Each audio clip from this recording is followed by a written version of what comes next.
Dr. Rahul Salunke, after finishing his schooling from Ghatkopar, completed his graduation from GDC Mumbai in 1992.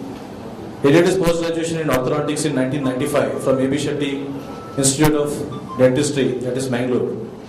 He is currently enjoying his orthodontic practice for past 13 years at OrthoArch, titled We Make Life Beautiful. He is avid traveler and his speedometer of car usually clocks about 1 lakh kilometer in 3 years. To his credit, he has successfully completed Bosley Military School training in 1986 and trained himself in mountain rescue camps. His hobbies include traveling and meeting and interacting with various kinds of people. Second hobby is reading self-management books. Third hobby, which as well goes with me, is watching movies. He is also the recipient of D.S. Gupta Best Research Paper Award at Indian Orthodontic Conference and International Orthodontic Conference in 1996. He has presented various papers and given presentations, and today's topic being his favorite and being a new launch by the name OrthoArch Dental Marketing. This is one personality which I would tell you to listen very carefully, because whatever he is going to speak is very, very useful in his day-to-day practice. And it goes by the adage is, we don't do fillings. We don't do fillings. We sell feelings. You all should understand this point very clearly. We don't do just fillings, we sell feelings. And because of which we can manage to have our work done qualitatively and command the price on it. So the next, I kindly ask Dr. Rahul Salunke to take over the proceedings. Please give me a huge round of applause.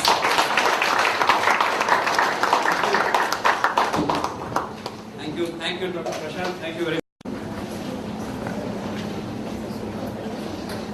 Good morning. One more time, good morning. Good morning. Well, it's nice and wonderful to have you all here. It's my pleasure to be here at Dombivli. My association with Dombivli has been for quite a long time, since I was a kid. But let me tell you, that was one reason what made me actually look into the aspects of management, the aspects of how you got to talk to your patients. I had some of my depressing moments in Ghatkopar when I started my practice. You know why? The reasons were obvious. I had to do something little extra to find out what is it that I should talk to my patients, that my patients should not say no to me. How wonderful an idea is that? Can you imagine this? You getting your patients in your practice and you talk something to your patients that the patients can't say no to you. How a wonderful feeling that is. 5 years of practice and going through that stress of really understanding and trying to communicate to your patients, and ultimately you end up with a situation where patients say no to you. If you get 100 patients and 70 do that to you, it's time for us to really get out and learn some tricks and techniques and tools about management. Does that make sense? Okay. How many of you believe success of an individual, the success of an organization, the success of a community, or the success of a country depends on the quality of its people? Do you all believe that?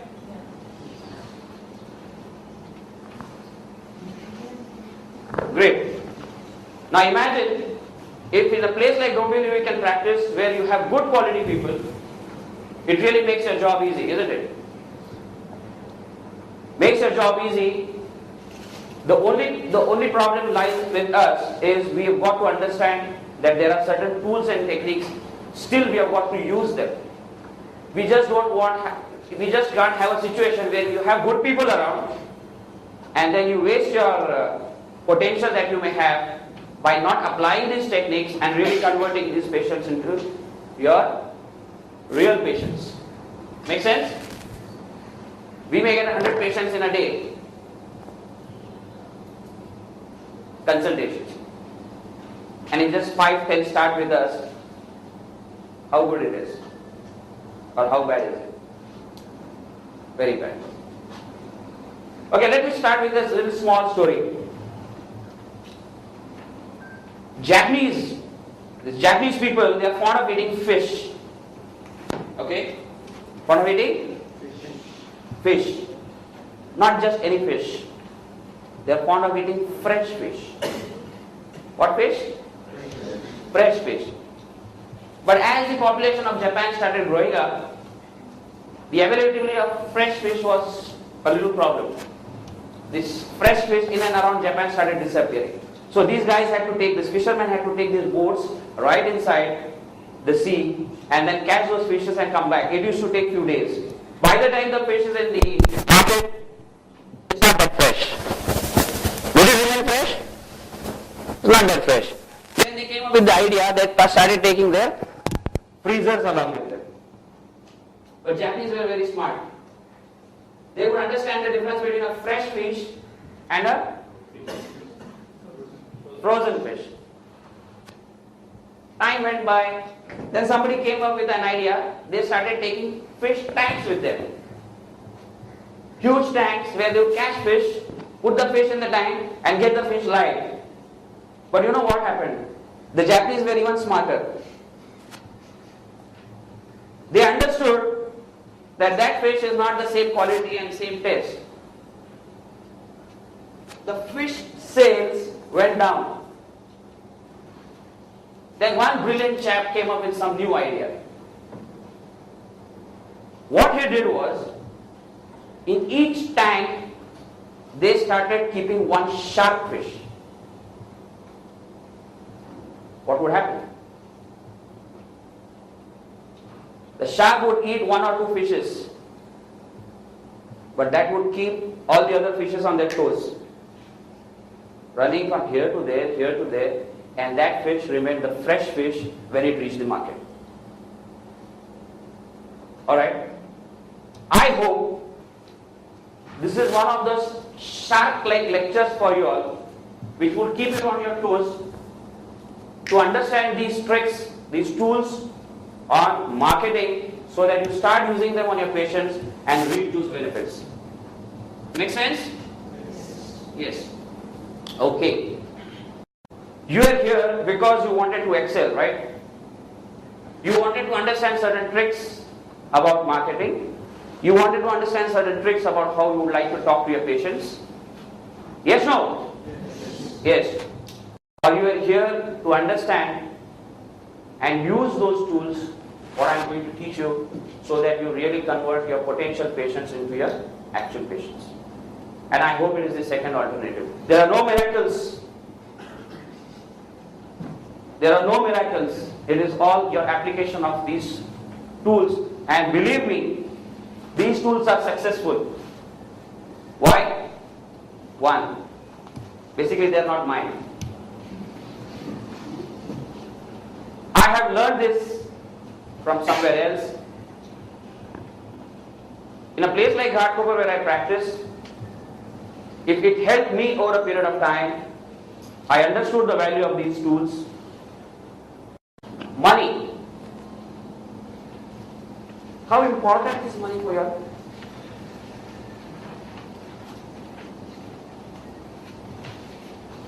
How important is money? Lots.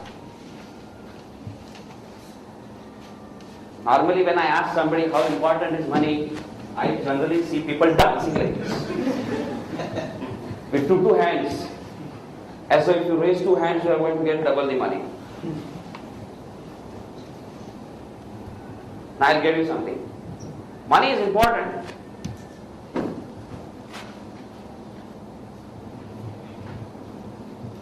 How many believe this? almost half the bench. So, money isn't the key to happiness. Yes? Sure. I believe in what you said. It is not the key to happiness. But the more of it you have, the easier it is to make the key. Ladies and gentlemen, money is, I would not say all important, but it is definitely important. All things are connected with money. Your stability, your prosperity, the affection and the charity that you do would come only if you have money. Now,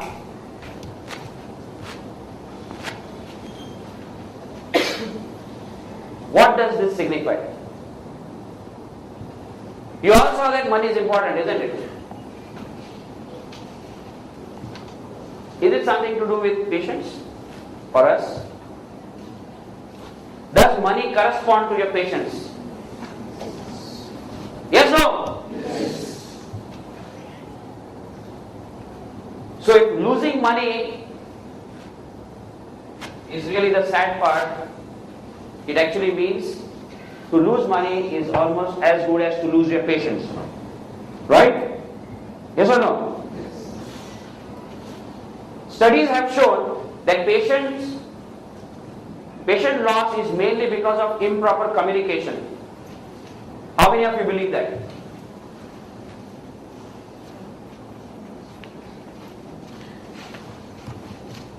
On an average, how many years are we into practice? 10 years? All of us combined?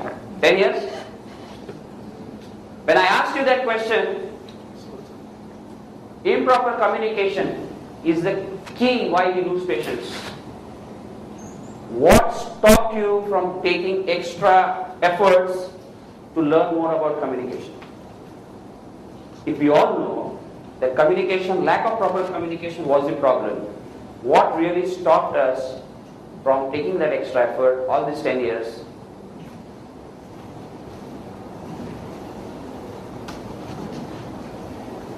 Can anybody enlighten on that? Can anybody enlighten what made us lose those 10 years in our practice when we knew that communication was a problem and that's the reason we were losing our patience? Is it a point to ponder?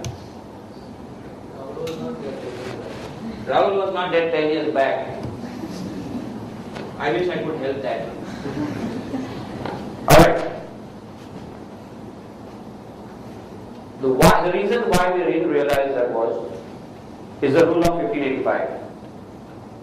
Now what is this rule of 1585? In our communications that we do to our patients, we should have 15% of facts and figures and 85% of logic and emotion.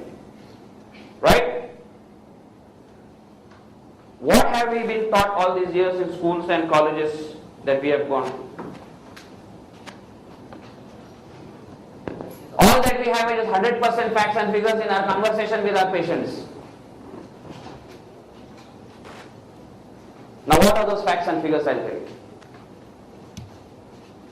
When patient comes to you, what do? Suppose the patient has come for you for restoration. उसको feeling करना पड़ेगा. Feeling नहीं करोगे cavity अंदर जाएगा, dentin तक जाएगा, dentin से नीचे रूट कैनाल होता है, रूट कैनाल में जाएगा, रूट कैनाल करना पड़ेगा, रूट कैनाल नहीं करोगे तो दांत निकालना पड़ेगा, फिर टीथ लगाना पड़ेगा. Yes or no? Is that what we do? Don't we all do that? I did that. These are facts and figures because you know the facts, what is going to happen if something. But did anybody tell the patient, boss, if you don't fill this, you may end up with a big problem of a swelling in your teeth. You may end up with a big problem with pain at some point of time. Do we ever tell that? We tell that. When the patient has come after 6 months, I told you. Yeah? Alright. So, that was our academic teaching. So we need to really change that. What we learned in schools and colleges was that 15%, what we are going to talk today here is the rest 85%. So how important is that? I need 2 volunteers. Can two of you raise your hands? I need 2 volunteers. Great. Dr. Amar and one more. Oh, sorry, I am raising my hands. One more volunteer.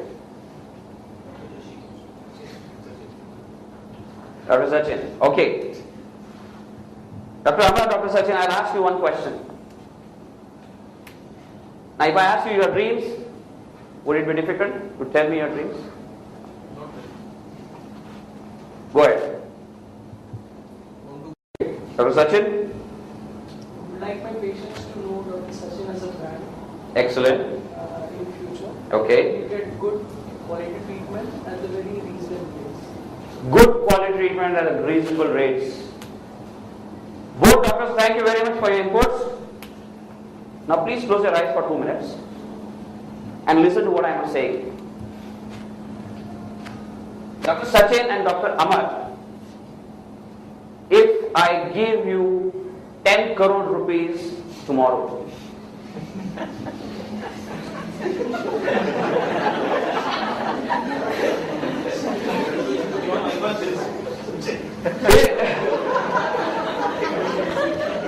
guys, if I give you 10 crore rupees, close your eyes. If I give you 10 crore rupees tomorrow, what is the first thing that you would like to do? Dr. Amar?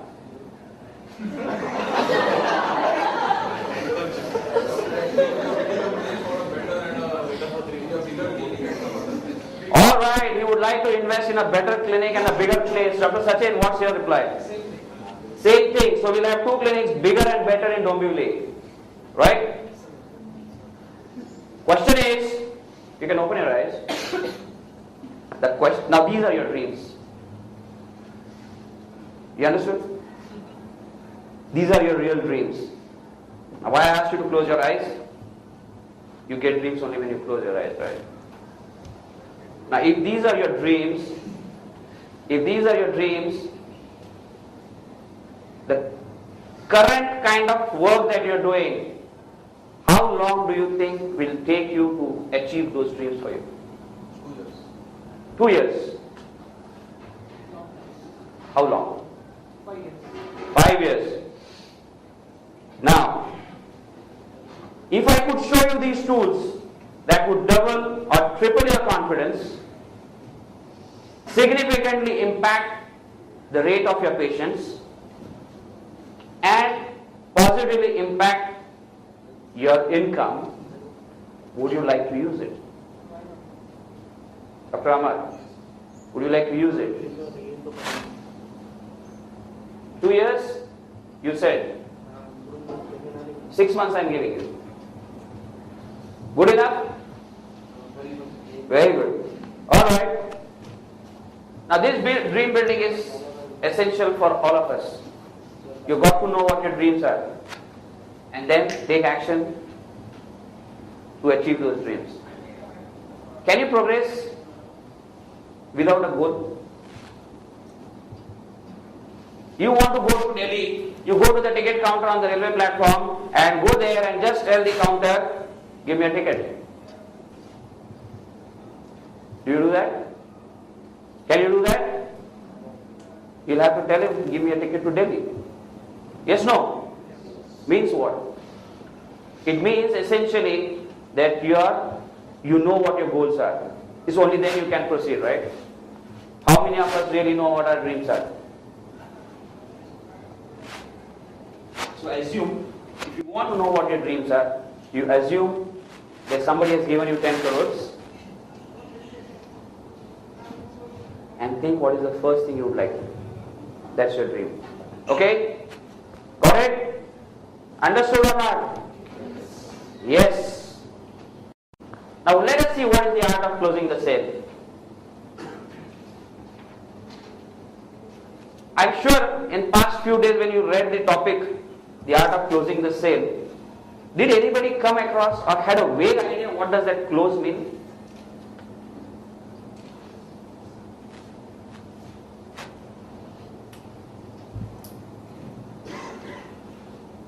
Anybody here? I'll tell you a very simplified definition.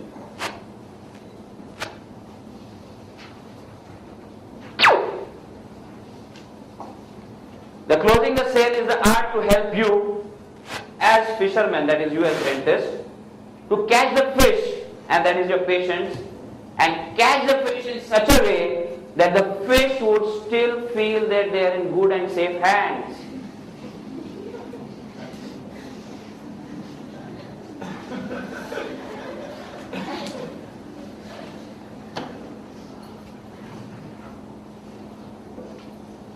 That's what your patients should start feeling. That is what is called as the art of closing your sale. Before we jump to the art of closing, before you start closing your sale, I first want to know whether do you as dentists have really good potential to really make good money that you want to make. Does anybody have doubt in that? My God, the competition is so much. Depends on the area where you practice. Depends on the area where you practice. Excellent. Very nice. So if you are practicing in certain areas, you would succeed. If you are practicing in certain areas, you will not succeed. Is that what it is? Feel two things like the paying capacity and the awareness. Okay. Related to our field. Right? The area where I am practicing, if awareness is not there, Correct. it's a little difficult to convince such patients for certain treatments. Right? Excellent, doctor. I think we'll have this more of interactive sessions rather than me going one way. We'll have these interaction sessions. Doctor has come with a very valid point. There are certain areas where the awareness is not much. Paying capacity is not much. My question is, what has it got to do with your success in life? You don't like the place, you change.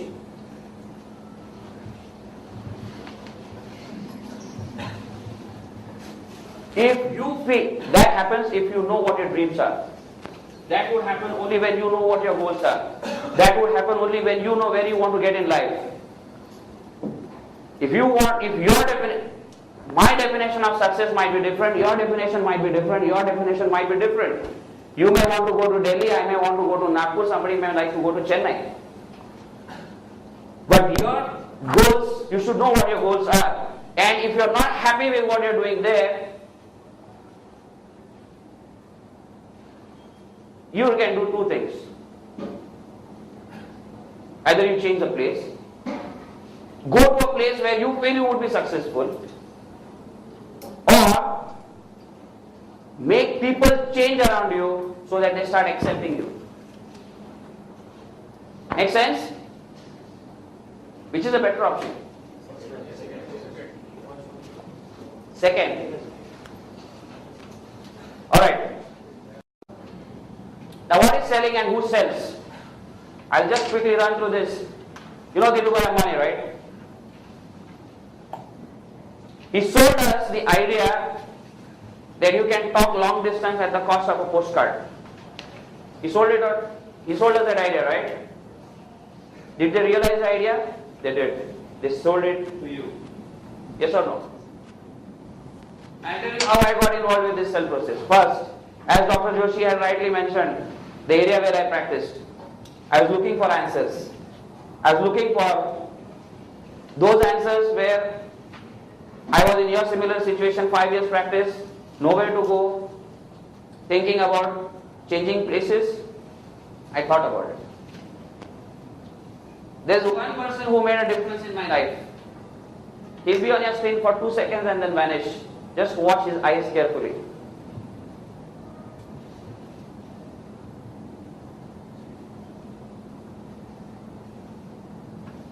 This is my son. He was 2 years old then. I used to call him 2 by 2. 2 years and 2 feet. This little chap, I used to feel he's one of the most wonderful boys. He would never demand things. An ideal child, what any father would love to have.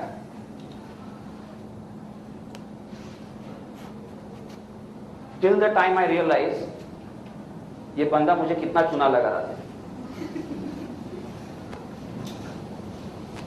I'll tell you what used to happen. Suppose if you had gone for a market. If this guy has laid his eyes on the object of his desire, and what would be that at that age? Lays, kurkures, something of that sort. Oh no, somehow he was not fond of ice cream.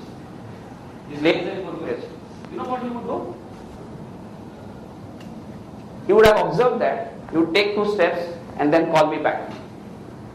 Dad, मैं आपको कुछ दिखा सकता हूँ क्या? He speaks to me in Hindi, that's why I am narrating it to you in Hindi. Dad, मैं आपको कुछ दिखा सकता हूँ? Tell me as a dad क्या बोल सकता है? नहीं. Can you tell that? Can a dad tell? नहीं. What option I had? भाई दिखाओ. When I see what he's showing me, Dad, हमें भूख लगेगी तो ये खा सकते हैं क्या?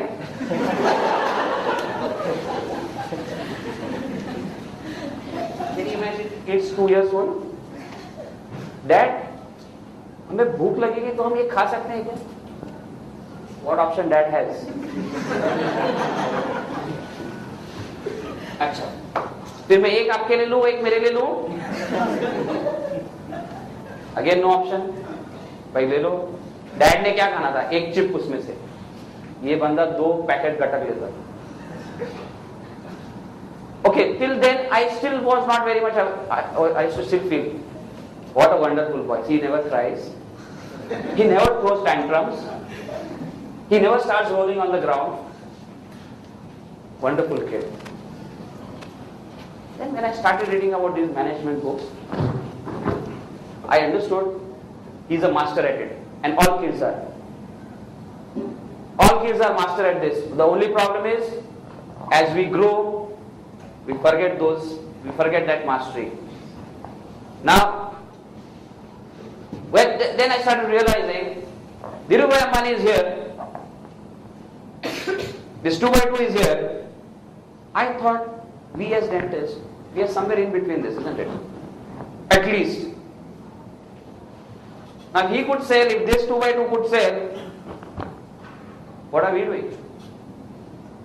You need to sell your services. I started realizing that we were really putting that white coat, thinking, sitting upright in our consulting chair.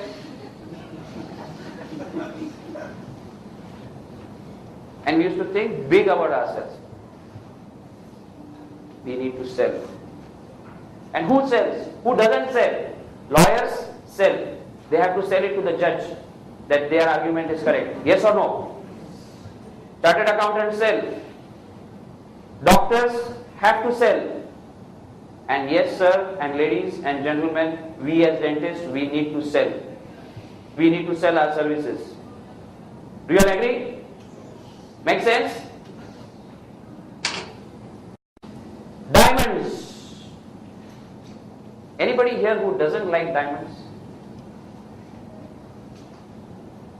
Sorry, I put it the wrong way. Anybody here who likes diamonds?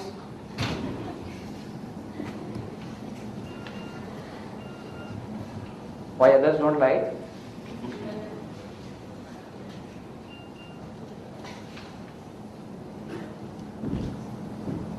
If I join these 4 corners, would I get a diamond? Yes, no? Yes. For me, every patient is a diamond for me. I look at my every patient who walks into my clinic as a diamond. And I used to feel every patient who doesn't start treatment with me, I'm losing a diamond. For me, every patient is a diamond.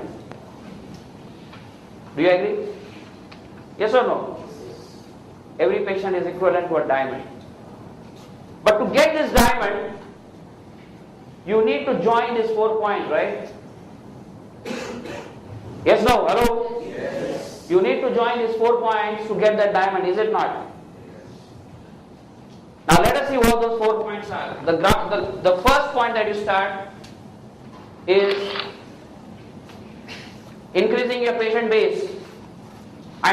This is the entire sale process. I'm trying to tell you where we are in the close part. The first part is increasing your patient base. That has nothing to do with today's lecture. It all depends upon your social contacts, how well you are, how good a person you are, how well connected you are. This part is confined to that. Second part is all facts and figures that we are all good at. That is the one that we learned in colleges. Preparing the treatment plan. When you see cavities, your mind starts working. Class 1 filling, class 2 filling, gingival filling. Yes, no? And also start thinking about how long is it still for it to go for a? Yes, no? Yeah? Now, that is your second base. Excuse me. Now, after you have understood what this treatment plan is, then you present it to your patients. Or sometimes we don't. Do we all present our cases to our patients? In some way or the other, we do that, right? Now I'll tell you, after you have presented your case to your patients, from that point to the point whether he starts or doesn't start, whatever you do, whatever you talk to your patients is called as the part which is called as the closing the sale. Don't get me wrong, closing the sale does not mean magic that once you start doing it, you get all your patients. You still have got to touch all these points if you have got to get that diamond.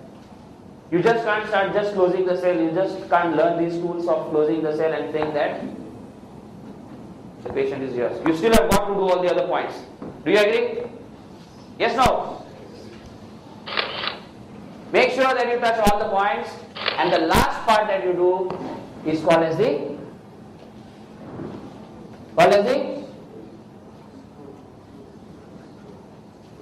not close, close.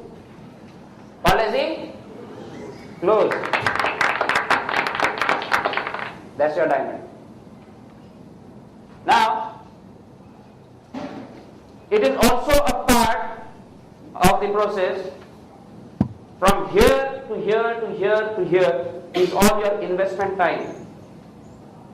You have invested time in that part without returns. Conversion of investment time to profitable time is only during your close. What you earn is only in the close, not elsewhere. Make sense? Have you understood? Okay. What does that mean? That you have to establish the value of your product. When the patient says no to your treatment, you know what is he saying? He is actually saying, I don't know. When the patient is saying no for your treatment, he is actually saying, I don't know. You have got to give me more information. Have you ever seen somebody saying no to you? Directly? Has ever a patient told, no, I don't want to do the treatment? Because when they say that, it is a final thing. They cannot revert back thereafter. So the very fact they don't say that, it means that they still are asking for more information. So who's supposed to provide that?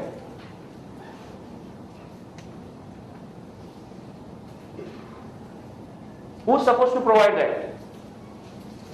We. Most most cases you cannot decrease the cost or the price. So you've got to increase the value of your services by giving that additional information. Now I'll give an example from what I do. I'm sure you all have dental practices, you must be having orthodontic patients. Now if I'm giving an example from the orthodontics, you've got to apply that for your patients when it comes to your practice. You all have orthodontic patients in your practice? Yes. What is one of the most important chief complaints that the patients come to you for orthodontic work? Anybody here? Crowding. What else? Proclination. What do you know that as? Chief complaint? Chief complaint. When the patient has come to you with the chief complaint of proclined teeth, thereafter what we do? Then we start using that 15% of all the knowledge, that facts and figures that we learned in schools and colleges. अरे बाबा दांत बाहर है, अंदर नहीं करना, दांत अंदर करना पड़ेगा, तार बांधना पड़ेगा, तार बांधने के बाद दांत अंदर हो जाएगा, तेरा चेहरा अच्छा हो जाएगा, you look nice. Then the patient asks, doctor खर्चा कितना आएगा? जब पेशेंट asks डॉक्टर खर्चा कितना आएगा तब अपनी सिट्टी पिट्टी गुल हो जाती है. Then what we say? Then we quote some figure and then wait for a response. Whether the patient is going to lean forward to say yes or is going to get up and go walk off. What has happened here? Here I have dealt only with what the chief complaint of the patient is. Now I'll tell you a trick what you have got to do. Now listen carefully. The orthodontic patient has come with proclination. I have seen the patient clinically. I have understood what the treatment plan is. I have presented the case to him. Now I tell him, let us say for example, patient's name is Amit. Amit, can I ask you a few questions that I have seen you now? Can I ask you a few questions? You said, what did you say what chief complaint was? You have teeth which are proclined. Am I right? But are you not worried about the gaps that are still there between the teeth? Or you want me to just correct the proclination and keep the gaps? What is Amit going to say? What is he going to say? Is he going to say, no, you keep my gaps, just put my teeth in? Yes or no? Amit, you said you have gaps, you said you have proclined teeth, I said you have gaps which needs to be corrected and we'll do that for you. Are you not worried about the lower teeth which are crowded? Are you not worried about the lower teeth which are crowded when then Amit says, oh yes, of course, I need to correct that. Amit, you said your upper teeth are out, your spacing are there, lower teeth are crowded. Would you not like to improve your smile? Is there anybody who would not like to improve their smile? Would you ask him, would you not like to improve your smile?